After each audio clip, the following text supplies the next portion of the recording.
তুমি আমার মেয়ের জন্য যোগ্য পাত্র। বলতে লাগলো, রাজা আমি চাই না আপনার মেয়ের সঙ্গে বিবাহ বন্ধনে আবদ্ধ হব। কিরে তুই কি বলো?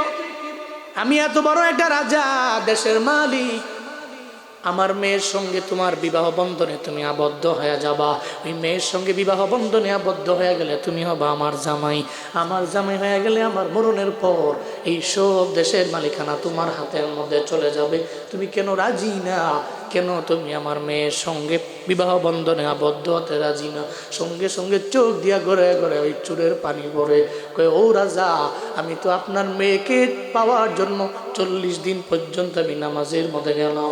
আমি নামাজের মধ্যে গেলাম, তাকবীরে উলার সাথে আমি নামাজ আদায় করলাম। আমি একদিন যখন গেলাম তখন আমার মনের মধ্যে আপনার মেয়ের ব্যাপারে চিন্তা। আমি যখন 2 দিন গেলাম দেখলাম মেয়ের, আমার মনের মধ্যে আপনার মেয়ের ব্যাপারে চিন্তা। আমি টানা 10 দিন যখন গেলাম তখন দেখি তখন আমার মনের মধ্যে আপনার মেয়ের ব্যাপারে চিন্তা। একটা পর্যায়ে আমি টানা যখন 20 দিন চলে গেলাম তখন দেখি আপনার মেয়ের প্রতি আমার কোনো আকর্ষণ নাই। আমি তখন দেখি আমি নামাজের মাধ্যমে আমি আমার আল্লাহরে পেয়ে গেছি। আমি যদি আমার আল্লাহরে পেয়ে যাই আমার দুনিয়ার কোনো মেয়ে লাগবে না। আমি আল্লাহরে পেয়ে গেলে আপনার বাদশাহীও আমার লাগবে না। আমি আল্লাহকে পেয়ে গেলে আপনার মতো রাজারে লাগবে না। কারণ আপনি তো দুনিয়া সাধারণ রাজা, আপনার রাজার রাজা আমার মালিক। আপনার চাইতে বড় মালিক হলেন আমার আল্লাহ, যেই নামাজের মাধ্যমে আমি আল্লাহরে পেয়ে যাব। এই কারণে আমি আপনার মেয়ের সঙ্গে আপনার মেয়েকে আমি বিবাহ করবার চাই না। রাজা বড় অবাক হয়ে গেল। ওই চোরে কয়, আজকে থেকে নিয়ত করে ফেললাম আর চুরি করব না। আজকে থেকে নিয়ত করে ফেললাম আর কারো মনের মধ্যে আমি আঘাত দিব না। এই চিন্তা করে ওই রাজার রাজ দরবার থেকে দৌড়ে চলে গেল। গিয়া নামাজ ধরলো এমনভাবে, রোজা রাখতে লাগলো এমনভাবে, আমল করতে লাগলো এমনভাবে, তার নামাজ তারে জামানার শ্রেষ্ঠ অলি তারে বানায় দিল। চিল্লা পড়া যাবে কি সুবহানাল্লাহ। এই জন্য বাবারা গুনাহ করো, নওজোয়ান বয়ান শুনলে হবে না। বয়ান শুনে নামাজ ধরো, গুনাহ করো, নামাজ পড়ো। হঠাৎ করে দেখবা নামাজ তোমার কানে ধরে তোমারে বলবে তুমি গুনাহ করতে পারো না, তুমি অন্যায় করতে পারো না, তুমি খারাপের লাইনে তুমি যেতে পারো না। মুমিনের 1 নাম্বার গুণ হলো নামাজ। আর যারা নামাজি এরা মুমিন, আর এই মুমিনেরা সফল কাম। আমি বলি না, বলেন কে? 1 নাম্বার গুণ নামাজ পড়তেই হবে। এই এলাকা হিন্দু আছে নাই? না আছে? কোনটা? পাশে গ্রামে আছে? কোথাও নাই? অত্র অঞ্চলে নাই? পাশে গ্রামে আছে? আচ্ছা, আপনাদের জেলা শহর কোথায়? সুনামগঞ্জ না? সুনামগঞ্জ না জেলা শহর? সুনামগঞ্জে হিন্দু আছে? বহু আছে, আমি জানি এটা। আপনাদের এলাকার বিষয়ে না জানলেও সুনামগঞ্জ শহরে যে হিন্দু আছে আমি বহুত জানি, এটা ভালো করেই জানি। ওখানে হিন্দুরা আবার টাকা পয়সা হলো প্রভাবশালী শহরে হিন্দু। তা আপনি সুনামগঞ্জ শহরে গেলেন, দেখলেন যে একটা দোকানে হিন্দু ঢুকছে, এর মানে কি আপনি ঢুকবেন না? ঢুকবেন আপনি। একটা কাপড়ের দোকানে হিন্দু গেছে কাপড় কিনতে, বের হয়েছে, দেখছেন যে হিন্দু ঢুকছে, এর মানে যে আপনি ঢুকবেন না এমন না, আপনিও ঢুকবেন। হিন্দু যে দোকানে গেছে আপনিও ঢুকছেন, সে বের হয়ে গেছে, আপনিও মাল কিনে বের হয়ে গেছেন। বহুত হিন্দু আছে পাঞ্জাবি পরে, আপনি পাঞ্জাবি পড়েন, হিন্দু পাঞ্জাবি পরে। আবার আপনার গালে দাড়িও আছে, হিন্দু আছে এমন বহুত দাড়ি আছে বহুত। আপনি গরু গোস্ত খান মজা করে, হিন্দুদের নিয়ম অনুযায়ী এরা গরু গোস্ত খাওয়া নিষেধ, কিন্তু এরপরে বহুত হিন্দু আছে গরু গোস্ত পাইলে সুইরালায় একদম বহুত আছে। আবার বাড়ি যেখানে, আমার বাড়ি চারপাশে বহুত হিন্দু আছে। আজ থেকে 3-4 বছর আগে আমি এক মাহফিলে যাওয়ার জন্য বেরিয়েছি।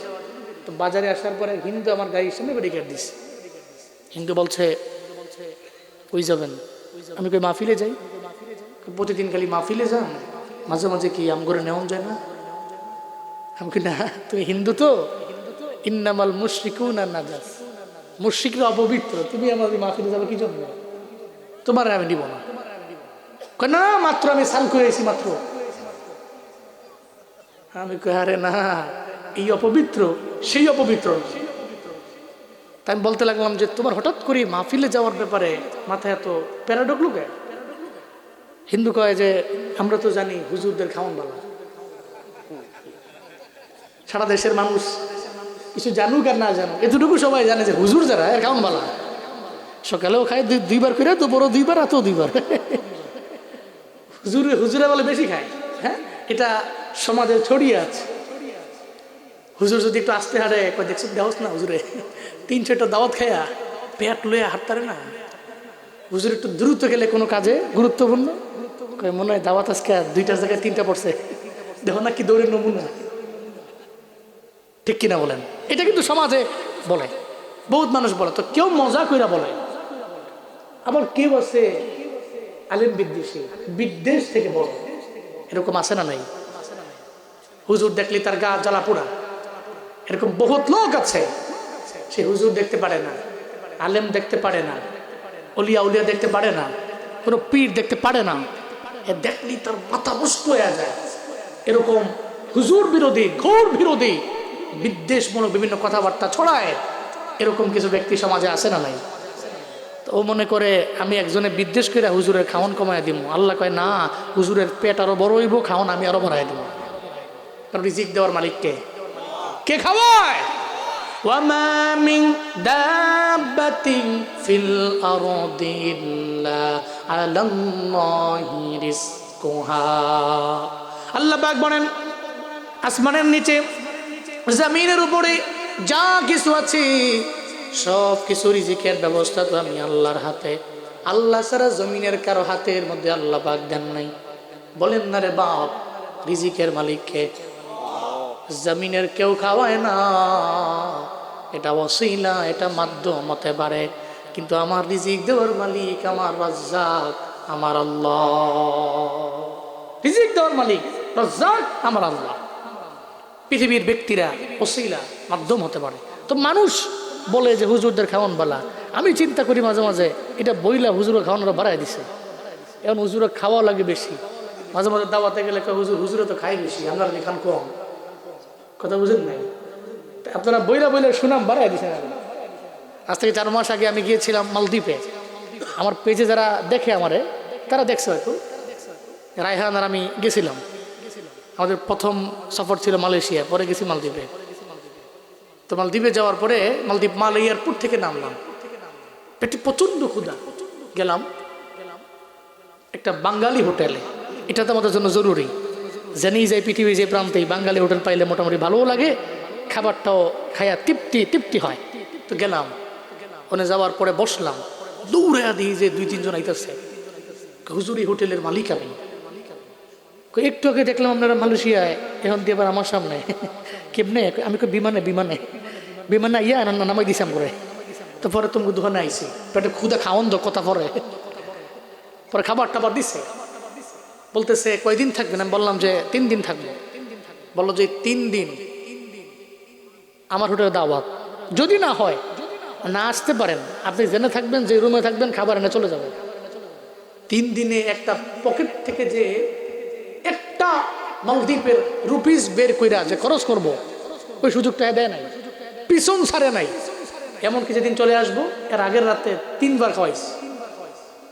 মাগরিবের পরে একবার, আর 10টা একবার, 1টা বাজে একবার।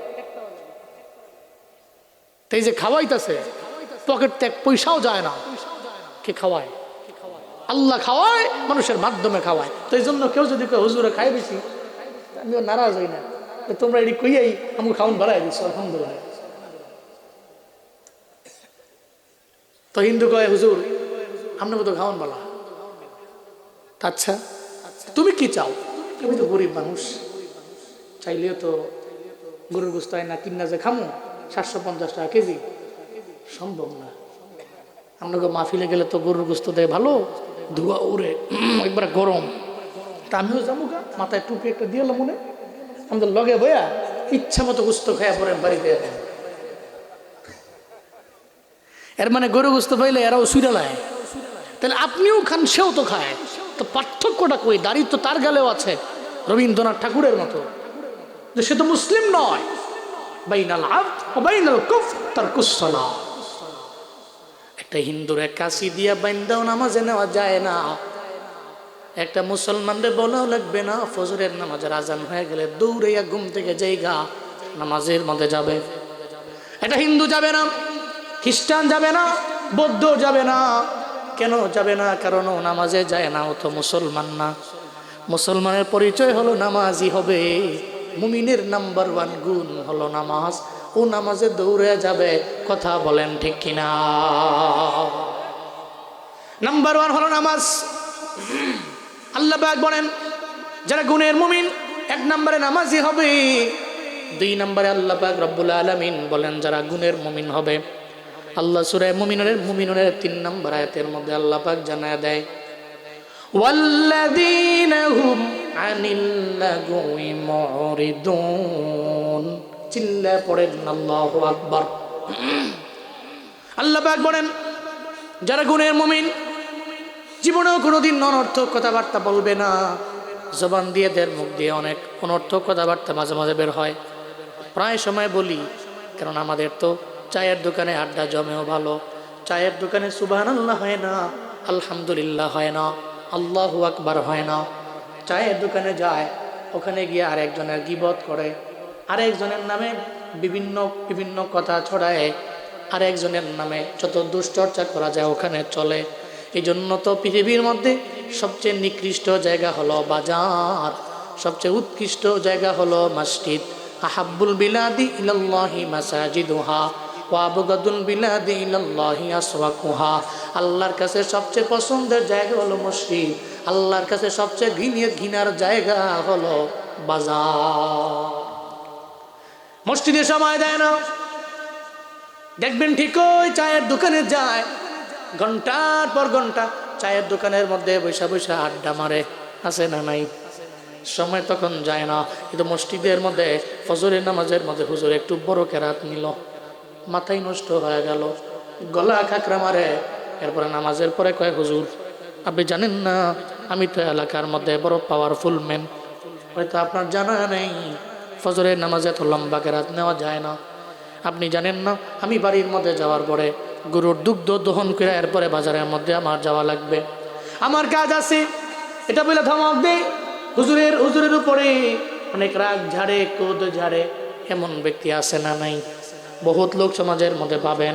কিন্তু চায়ের দোকানে গিয়ে ঘন্টার পর ঘন্টা চলে গেল, 2 ঘন্টা চলে গেল, 3 ঘন্টা চলে গেল, 5 ঘন্টাও চলে গেল, আড্ডা ছাড়ে না। আড্ডার পর আড্ডা, আড্ডার পর আড্ডা। অথচ সাহাবায়ে কেরামের জিন্দেগি কেমন ছিল রে বাবা? সাহাবী বাড়ির মধ্যে নাই, আরেক সাহাবী বন্ধু বাড়ির দরওয়াজার মধ্যে আসলো। আইসা কয় বাড়িতে সাহাবী আসেনি? কয় নাই। কয় ঘরের ভিতরে কে আছে? কয় আমি তার বিবি। কয় আপনার স্বামী কোথায় গেছে? বন্ধু কোথায় গেছে? কয় বাজারের মধ্যে। কয় কোন সময় আসবে? কয় দাঁড়ান, উনি তো বাজারের মধ্যে গেলে দেরি করে না, এই মাত্র গেছে, এখনই চলে আসবে। আবার সাহাবী বাড়ির মধ্যে নাই। সাহাবী যখন আরেক সাহাবী গিয়া ডাকছে, বাড়ির মধ্যে কেউ আসুনি? কয় আসি, আমি তার বিবি আসি। কয় সাহাবী বাড়ির মধ্যে আসেনি? কয় নাই। গেছে কই? কয় মসজিদের মধ্যে গেছে। কয় কোন সময় আসবে?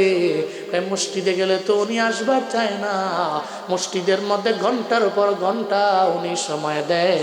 চিল্লা পড়া যাবে কি সুবহানাল্লাহ? আমগো হয়ে গেছে উল্টা। ভাই বাড়ির মধ্যে নাই, বন্ধু দরজার সামনে গিয়া ডাকে, বন্ধু বাড়ির মধ্যে আসেনি? কয় নাই। ভাবিয়ে ডাক দিয়া কয় নাই। আপনার ভাই কই গেছে? কয় বাজারে গেছে। কয় কোন সময় আসবে? বাজারের মধ্যে গেলে উনি তো আসবার চায় না। বন্ধু বান্ধবের আড্ডা দেয়, চায়ের দোকানের মধ্যে বসে বসে আড্ডা মারে। এত আড্ডা মারে রে, খালি অন্যের দোষ লইয়া ঘোরাঘুরি করে। এই জন্য দেখবেন 2-3 ঘন্টা হয়ে গেছে, এরপরও আপনার বন্ধু আসবে না, চলে গেল।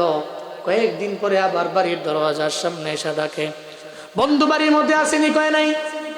গেছে কই? কই মসজিদি। কই কোন সময় আসবে? কয় দাঁড়ান।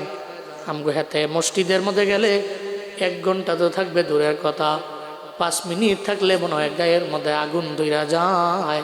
এমন ব্যক্তি আছে না? মনে হচ্ছে আগুন ধরে গেছে গায়ে। মসজিদে গেছে, কোন সময় এসে বের হবে। বিশেষ করে জুমার দিনে বহুত ব্যস্ত। আরে সুবহানাল্লাহ, মানুষ কি ব্যস্ত, এটা জুমার দিন দেওয়া যায়। অফিস নাই, এরপরও সে ব্যস্ত, সব বন্ধ, এরপরও সে ব্যস্ত। কবলাল জুমাও নাই, বাদাল জুমাও নাই, দূর হয়ে গেছে। হুজুরে বয়ান করতেছে, বয়ান শোনার সময় নাই। 4-5 জনে মিললে যদি মসজিদের পাশে ঘাটলা থাকে, ঘাটলা এনে গিয়ে বই আড্ডা মারে, দুনিয়ার কথাবার্তা কয়। তবে এদের আবার একটা জিনিস মুখস্থ আছে, কোনটা জানেন? মুনকারি ওয়াল বাক ইয়াইদুকুম লাআল্লাকুম তাযাক্কারুন ফাযকুরুনি আযকুরকুম ওয়াশকুরুলি ওয়ালা তাকফুরুন। পৃথিবীর কিছু মুখস্থ না থাকুক, এটা আছে। যখন হুজুর এটা কয়ে লাইছে খুতবায়, দৌড়া দৌড়ে নামাজে উপায় নাই, নামাজ ছুটে গেল। আড্ডা মাড্ডা দিয়া যখন হুজুরে ফাযকুরুনি কইছে, দৌড়ে গেছে, নামাজ পড়ছে 2 রাকাত, পুরা টিরা আবার এমনি উকি দিয়া চায় আছে নাকি, বুঝেন নাকি? হ্যাঁ, ওই যে আপনাকে তাবারুক সিম্মি আছে নাকি, থাকলে কয় চিন্তা করে যাক যে আমরা একটু আড্ডা মাড্ডা মারি, হুজুর যখন দোয়া ধরো ভাইয়া দোয়া টোয়া দিয়া তাবারুকলে বাড়ি যাও না। কবলাল জমা বাদাল জমা পড়ি নাই, অপরাধ করছি, তাবারুক না যে অপরাধ দেবো নাকি, তাবারুক খাইতে হবে।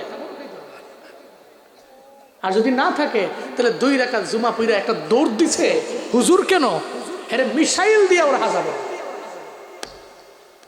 কি ব্যস্ত জুমার দিন, কি ব্যস্ত উনি। উনি কবলাল জুমাও পড়ে নাই, বাদাল জুমাও পড়ে নাই, এত ব্যস্ত উনি। আল্লাহ আমাদের সবাইকে সঠিক বুঝদান করেন। আর জোরে পড়েন আমিন। জুমার দিন আগে আগে যাওয়া লাগবে। এ খুতবা শোনা ওয়াজিব, আপনি শুনতে হবে। আপনি আরবি বুঝেন না, তো হুজুর তুই আরবিটাই ব্যাখ্যা করে বাংলায় আধা ঘন্টা 40 মিনিট বুঝাইলো, আপনি তাও গেলেন না। জুমার দিনে আগে আগে যেতে হবে, মসজিদে গিয়ে বসতে হবে, বয়ান শুনতে হবে, খুতবা শুনতে হবে, কবলাল জুমা পড়ে, জুমার ফরজ সালাত পড়ে, এরপরে বাদাল জুমা পড়ে বাড়ি যেতে হবে ইনশাআল্লাহ। আল্লাহ কবুল করেন। সকলে জুড়ে পড়েন আমিন।